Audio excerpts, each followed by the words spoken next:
صل على محمد السلام عليك يا رسول الله السلام عليك Bismillahirrahmanirrahim. Elhamdülillah Rabbil alemin. Hörmətli izləyicilər, hər birinizi salamlayıram. Gününüz xeyirli olsun inşallah. Bildiyiniz kimi bugün İslam dünyasında əziz və mübarək bir gündür. Əleyhissalamın mövlud günüdür. Bu münasibətlə hər birinizi təbrik edirəm. İnşallah Əleyhissalamın mövludu hər birimizə mübarək olsun. Əleyhissalamın şəxsiyyəti barəsində, fəaliyyəti barəsində çox danışmaq olar və Əleyhissalamı ümumən nə qədər biz təqdim etsək, bir o qədər Əleyhissalamı cəmiyyətə tanıtmamış oluruq. Əleyhissalamın şəxsiyyəti o qədər böyükdür ki, Əleyhissalamın bir məsələsini, bir xüsusiyyətini, bir fəaliyyətini danışdıqda yüzlərlə, minlərlə fəaliyyətlər artıq qaranlıqda qalır. Hər bir halda mən istərdim ki, bu sual ətrafında siz əzizlərlə müzakirə edəm.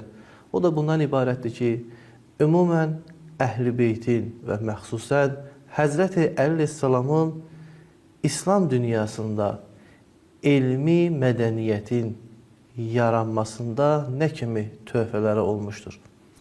Nəzərə alaq ki, biz şiyyələrin əqidəsi budur ki, Əhl-i Beyt əleyhissalam elmin mənbəyidir, ilahi elmin xəzinədarlarıdır.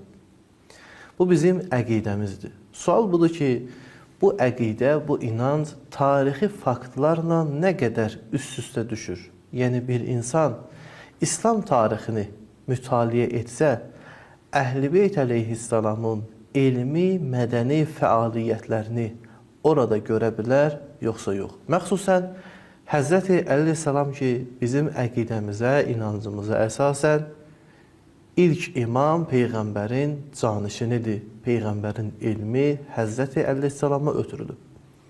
Sual, Əleyhissalam elmin mədəniyyətin yayılmasında nə kimi fəaliyyət göstərmişdi? Və bu fəaliyyətləri tam olaraq biz haradan əldə edə bilərik?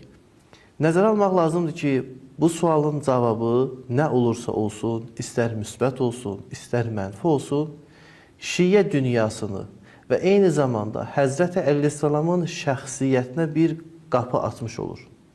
Yəni, bu deyilənlər əgər tarixi faktlara əsaslanmasa, sırf inancdan başqa, əsası olmayan inancdan başqa bir şey olmur. Əgər bu məsələnin tarixi faktlara söykənərsə, şiyyə dünyası və məxsusən Həzrət Əleyhissalamın digər bir şəxsi fəaliyyətləri üzə çıxar. Nəzərə alın ki, bir çox şəxslər, məsələn, Tarixul Ədəbül Lüğətil Ərəbiyyə kitabının müəllifi George Zeydan belə bir iddia irəli sürür ki, şiyyələr İslam elminin yaranmasında heç bir töhfələri olmayıb və bunlar kiçik bir dəstədir. Əgər bu məsələ, yəni Əleyhissalamın, Əhl-i Beytin elmi fəaliyyəti tam olaraq tarixi faktlara əsasən özünü sübut edərsə, bu kimi fikirlərin, George Zeydan kimi şəxslərin fikirlərinin nə qədər puç, elmsiz, təəssübcəsinə deyildiyi nəzərə çarpacaq. Hər bir halda mən Əleyhissalamın ilk olaraq elmi şəxsiyyətini təqdim edim bir hədislə. Bu hədis hər iki məzhəbin ana hədis kitablarında keçir. O da budur ki, Həzrəti Peyğəmbər Əleyhissalamı tanıdarkən belə tanıdır.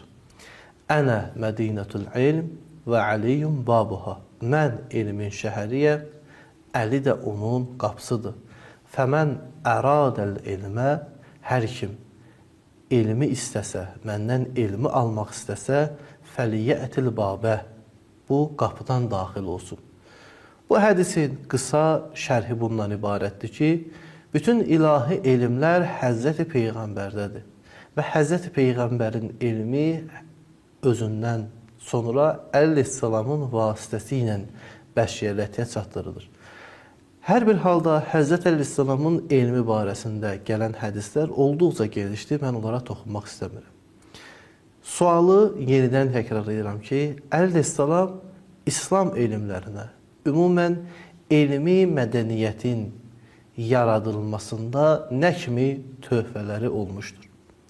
Mən bu barədə ilk növbədə bir neçə mənbəyə işarə edirəm. Onlardan biri İbn Əbülhədidin yazdığı Nəhcül Bəlağəyə şərhidir.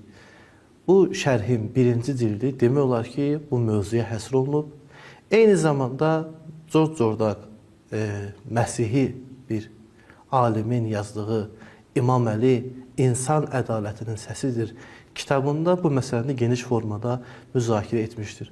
Yəni mən heç bir şiə mənbəsindən ad aparmadım. Bu iki kitaba müraciət edərək burada deyilən mövzuları geniş formada oxuya bilərsiniz. Əleyhissalamın ilk fəaliyyətləri İslam elmlərinin əsasını qoymasıdır.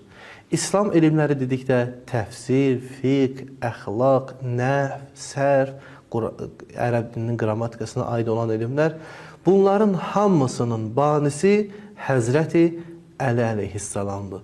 İslam elmlərinin mənşəyi hamısı Həzrəti Əli əleyhissalama qayıdır. Bunu dost da etiraf edir, düşmən də etiraf edir.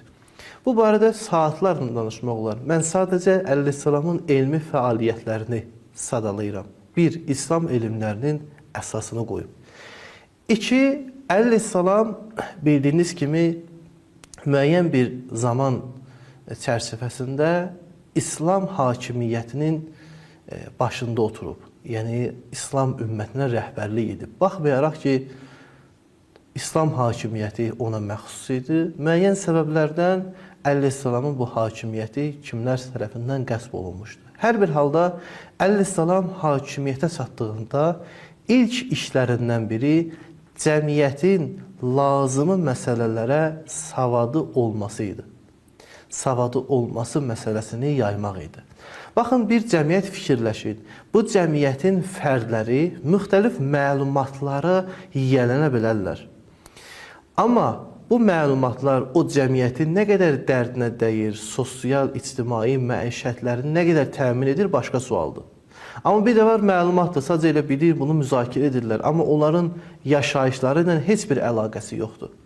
Əli əleyhissalam elə bir savadlılığı cəmiyyətə yaymışdı ki, bu savad, bu elm onların dünya və axirətlərini təmin edirdi.